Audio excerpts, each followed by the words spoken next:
Welcome, everybody. I'm Neil Cavuto, and get ready for what could be the ultimate summer bummer. I'm not talking like that last big one 4 decades ago, when between Watergate and an oil crisis, it seemed the country was embroiled in a summer-long crisis that would last a lot longer than the summer.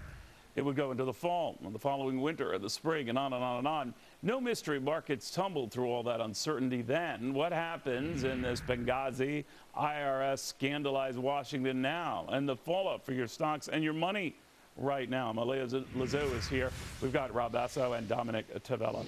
Rob, what do you think? Well, you know, I actually brought a prop because I think it's important. Right on the back of our currency, it says, "In God we trust." Okay, the operative word in this particular case is trust.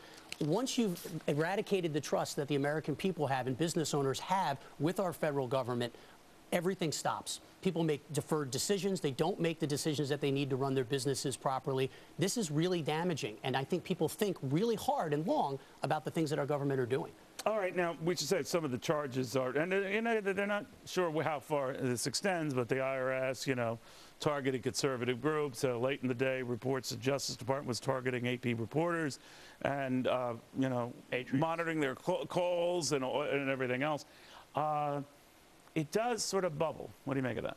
Well, look, we just had a blip up in consumer confidence this past month. Finally, we seemed like we were just getting past, you know, the fiscal cliff and sequester and budget deficits, and oh my God, everybody can take a deep breath, relax, and just let the economy get going again. And now we got this wet blanket all over us again. So depending how deep this gets and how ugly it gets, it's going to affect the consumer, their ability to make a real good decision financially, buying some product, whatever.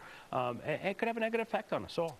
You know, Malia, I always think, you know, every time you have the potential of a scandal, whether it involves a Republican president or a Democratic president, the economic backdrop has a lot to say as to whether those scandals do that president in. I think Bill Clinton was saved in large part because the economy was doing so well. This president might be saved because, by comparison, it's doing a lot better than it was. Richard Nixon wasn't so fortunate because, to add insult to injury, you had a lousy economy. So how much of that could come into play?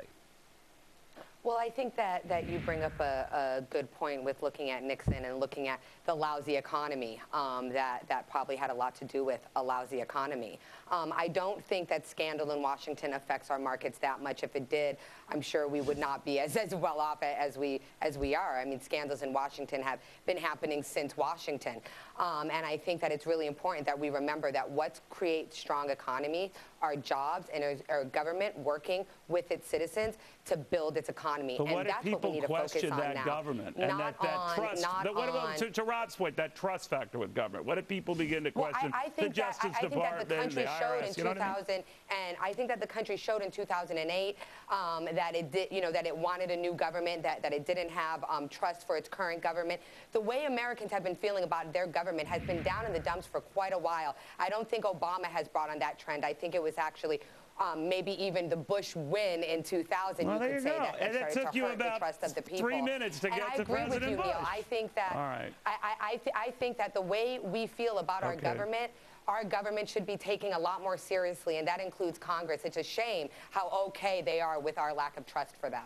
All right, well, but now this could extend to other branches, right? Well, let's not be blind to this. Just because the Dow is soaring and doing fantastic, small and medium-sized business owners are still struggling significantly. I have a little less than 50 people that work for my company. We process $1 billion in other people's payroll on an annual basis. If people don't trust me to do the right job, it's going to affect me in a very significant way. So just because parts of the economy are doing well has nothing to do with the small business economic engine that's actually faltering right now. I know the jobs are getting created. We've got a couple of 100,000 jobs, 160, 70,000 jobs. We really need 300,000 jobs on a monthly basis to get back to our post-recession situation. You know what I thought about, guys? I mean, in the IRS scandal, and Dom, you and I were touching on it briefly during the break here, and we raised it early in the show.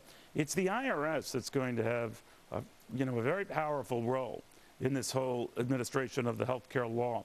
Thousands of agents hired, and now we have this scandal brewing where they were targeting conservative groups. We don't know from where they were getting the orders or from whom. But that does give folks pause about, wait a minute, this healthcare law thing, right? And let's all remind every working American, you're going to have to file as part of your tax return an information sheet disclosing even more information to the IRS. Who your insurance company is, how long have you worked there, how many months are you covered, who's in your family unit. Even more data gets reported to the IRS. And look, Americans don't trust the IRS as it is. This is just another unfortunate All right, event. now you said that about the IRS. I love you, IRS. Keep doing that. Great job you're doing.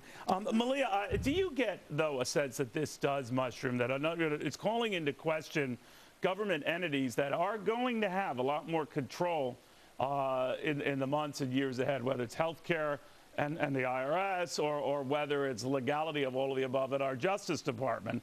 And now that both are being brought up and, outright scandals. Well, for me, and I think for a lot of us, this isn't the first time that we've heard about stories about Justice Department following people, or we hear they're doing reporters, but, in the 60s and 70s and even 80s, we had a lot of that going on. I do think that government has to be very, very transparent. I know that the president talked about that in the beginning of his administration, and I think it's something he should revisit. Yeah. It is critically important. We also know that, the NAACP was targeted, and groups under the, at the left were targeted when in the 2004 election. So I think No, you're right. There is a history of this, but Rob, you're right. And Neil, my point to that is that's what we need to attack for the American but, people. Rob, here's what I think not making it a political thing. Well, I think Hoover stop. But I think what you got to say, Rob, is that